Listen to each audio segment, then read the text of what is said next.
Louisville's second season in the ACC started rough at 0-3, but the Cardinals did finish with 8 wins, including a Music City victory over Texas A&M. We bring in Mike McDaniel from inside the ACC to help us out on the recruiting class with National Signing Day just about 5 days away. Mike, Bobby Petrino goes on the recruiting trail in a different conference for a second year now. What's he bringing in at this point? Well, it's going to start right off the top. They're bringing in one of the top dual threat quarterbacks in the country, 4-star recruit, Juwan. He's a 6'5", 211-pound monster. His high school tape is pretty impressive. He's out Columbus, Georgia, Carver High School. I think the one thing we need to talk about here real quick with Louisville is the inconsistency they had on offense last year kind of led to their really slow start they had, and they had to battle back. Ended up having a relatively successful season, but because of their schedule the way it was in the first 4 or 5 games and the inconsistent play at the quarterback position, and Bobby Petrino also didn't seem like he could really make up his mind as to who he wanted to play at quarterback. Lamar Jackson ended up being the guy that settled into a job, but he only completed about 50% of his passes last year at quarterback and really just established himself as one of the most elusive playmakers in the ACC running the football. But the passing game, it was touch and go for the Cardinals for most of the year. And I think with Juwan, you're going to bring in a guy that could maybe prove that he can do a little bit more than just run. And I think Lamar Jackson is a guy that's proven that he could be a starting quarterback in the ACC if he improved the way he threw the football. And we did see some improvement as the season went on. But I think Juwan is a guy that could perhaps play into the starting quarterback fold should Bobby Petrino become a little bit more incisive like he was last season. Yeah, Jackson obviously had a big bowl game with 253 yards rushing. That was a career high for him and a bowl record, but still little production out of the passing game. It's certainly not because of a lack of arm strength. He can really sling it around the field. We'll see with a spring practice under his belt as a sophomore and through summer camp into August if he can improve as a passer and be the kind of threat in the pocket that Bobby Petrino expects out of his quarterback play. So in addition to Pass, who do we see coming into the Cardinals fold as well? Yeah, so Pass is obviously the one quarterback prospect, and you have to have one really good quarterback in almost every recruiting class. I almost said every draft class, jumping ahead to the NFL. But in almost every recruiting class, you have to have a top quarterback or a quarterback that you can think can potentially lead your program down the line. And Juwan is that guy, but they're bringing in some big-time playmakers at receiver as well. Couple of guys I want to make note of. Chris Taylor Yamanoha, yeah, I said that correctly. Rancho Cotate High School out of Rohnert Park, California. 6'2", 180-pound 4-star athlete, can really make some plays on the outside. And Louisville's got some athletes on offense already, so adding him into the mix would be a huge plus for them. And he's committed, and he seems like he's pretty solid on his commitment and will sign next Wednesday.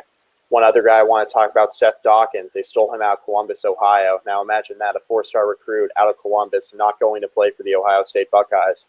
This is a situation here where Bobby Petrino really kind of went outside of Kentucky and really snagged a guy that I think can help their program moving forward in the passing game.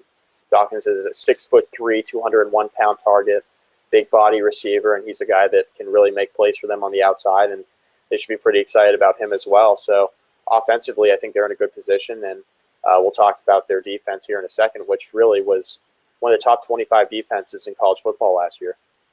Yeah, so a program like Louisville trying to catch up with Clemson and Florida State in particular. Some guys goes the JUCO route. I don't think Bobby Petrino wants to do that exclusively, but sometimes you can get a key piece or two of a more developed player who's ready to step into the lineup and do some things, especially at a position that doesn't require maybe a little bit more athleticism than thinking like a middle linebacker or a quarterback or an offensive lineman, where you can just recruit an athlete and let him go. Yeah, definitely. So they snagged Ronald Walker, who's one of the top junior college transfers in the country. He's a 4-star cornerback, 6'2", 185, so pretty good size there at the cornerback position. With the ACC, we usually see cornerbacks range from 5'10" to about 6 foot. We rarely see a 6'2" cornerback. I mean, Mackenzie Alexander's a pretty big kid, but he's going to the NFL, so you rarely see that in the ACC. You see a lot of bigger safeties, but Ronald Walker at cornerback is a guy that's really going to be able to dictate the routes to the receivers. And I think Bobby Petrino and his defense which was top 20 in the country last year, number 19 to be exact. This is a guy that can really come in and help them.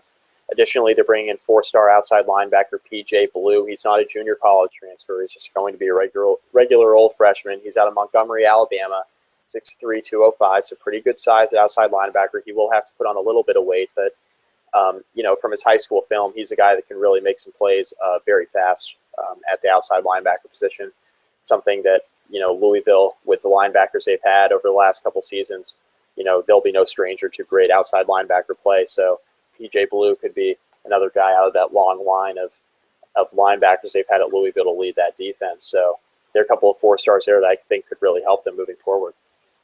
Mike, you also mentioned, of course, Ronald Walker, one of the top JUCO cornerbacks coming in. They also go the JUCO route with Chris Williams, a defensive tackle, 11th rated at his position. If you know anything about Mississippi JUCO play, it's some of the best in the country. They have some of the top junior college development right there, and you see it right there with Walker and Williams. Kordell Slater is a defensive end who's coming out of Florida as a JUCO. So these are 3 guys that'll be on campus for spring practice. That's very important, as we allude to. Also, Louisville kind of under the radar in regards to defensive end and defensive line play. They have had some of the better defensive line play in college football in the last couple of years, and that's been has resulted in NFL draft status for some of those players. Tobias Little's a 30th ranked inside linebacker going to the more traditional route of high school football. He comes out of Atlanta. He just committed just a couple days ago, but if you go down the list of Bobby Petrino commits, most of these guys have been locked and sealed for several months, but Little's the exception, just came into the fold a couple days ago. LaMarcus Thomas at safety as well, 37th rated out of Mississippi. And another top 40 player at his position, defensive tackle Caleb Tillman out of Alabama, gets away from the Crimson Tide as well as the Auburn Tigers out of Alabama. Anything else you see out of this Louisville class? Well, you brought up the safety position, and there's one guy I'd be remiss to leave off the list, Jaquel Green, another 4-star safety, 6 foot, 195 out of Mississippi. So, Mississippi has great junior college players. They have great regular high school prospects as well. So Jaquel Green is a guy, number 30 safety in the country, who should come in and help them as well. Yeah, Kentucky high school football, not great. It's getting better. Mark Stoops is rating that state, but staying in contention in the SEC and trying to be competitive. He's had to go out of state. I think Bobby Petrino seeing that as well. When you look at states like Mississippi and Louisiana, small population, but per capita, it's crazy how good those states are in producing elite college players in particular. So Mike McDaniel from inside the ACC helping us out on Louisville as Bobby Petrino tries to challenge Clemson and Florida State. Thanks so much, Mike. All right. Thank you, Mark.